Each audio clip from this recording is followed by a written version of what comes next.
find a group of rock and rollers on the lookout for the next high. But for one band of London musicians, the usual rushes were just not high enough. After visiting Nepal on tour, the band called The Hidden were so moved by the plight of children they decided they had to do something. And now that something has put them in the Guinness Book of Records, performing the highest gig in rock history from the world's biggest rock, Mount Everest. Before we meet the boys, if you don't believe me, take a look at this. Australia, I'm falling in because of you.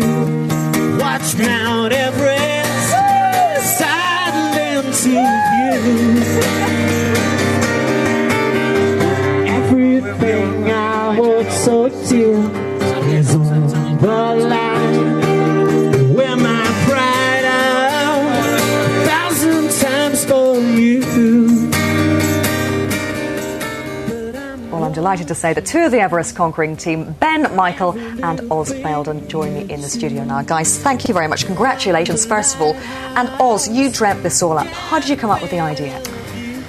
Well, I saw the problems in Nepal that these kids were facing. I was just playing music out there, and then came back and wanted to do something, did the traditional means that musicians do, which is putting on gigs and stuff and so forth, where we raised £100 here, £50 there. We did the supermarket shakers, and thought, no, we've got to come up with something that's a bit more original and a bit more dynamic to raise the cash. And I was back out in Nepal again and met a cameraman who'd already done this but hadn't been officially recorded.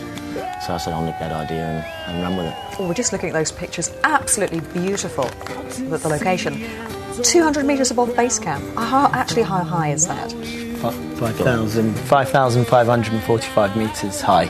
So you're higher than Everest Base Camp and about 3/4 of the way up Everest, because it's about 8,000, isn't it? Yeah. Metres. So did you actually have to train before you took this challenge on?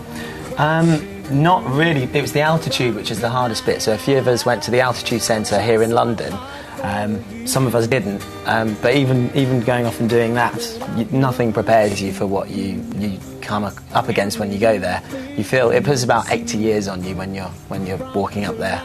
So we were unfit musicians, really. You look pretty fit now, I have got to say. The acoustics sound pretty good. Was it actually difficult to play? What was it actually like giving a performance up there? Well, we got quite breathless as we were playing, but we have some fantastic porters who carried all the equipment up there, and we were going off a car battery that was powering the unit. But getting all the guitars and stuff up there, I think, was probably the hardest point, because you're running on the adrenaline once you're doing it. So how much equipment did you actually take up? 2 car batteries, because there's no technology that we could find that could tell us who's taking a car battery up there, so how long they last. And with altitude, batteries lose their dynamics, so we took 2 truck batteries, an inverter that weighed as much as that, and obviously all the guitars, and a little mixing desk, 4-channel mixing desk, and a speaker. So tell us a little bit about the conditions that inspired you to do this in the first place, and what you were actually raising the money for. Well, there's a conflict in Nepal that's breaking all humanity laws, and that I've seen firsthand in some cases from playing in hospitals and seeing some of the cases that come in.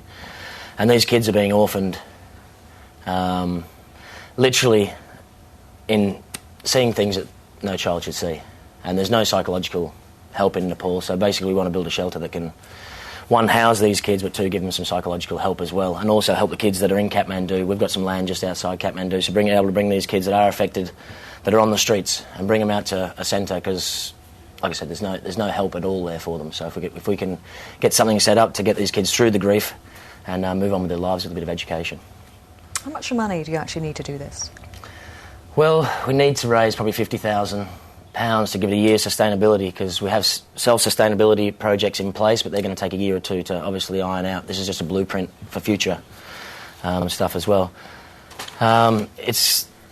We raised 30,000. We're hoping, we learned a lot about fundraising this summer, a lot of what not to do as well as what to do. So hopefully this summer we'll be able to hit hard and put all our energy into the right ways of forming cash and get up to 50,000, so these kids can be looked after for a year or 2. Can we just say what our next fundraiser is, if Please that's okay? do, very briefly. It's on the 24th of November at the Bedford in Balham. We've got a welcome back fundraiser, lots of live music, special guests, so anyone who wants to come, please do come. There you go. Thank you very much indeed for coming, and best of luck Thank with you. your fundraising. Thank you.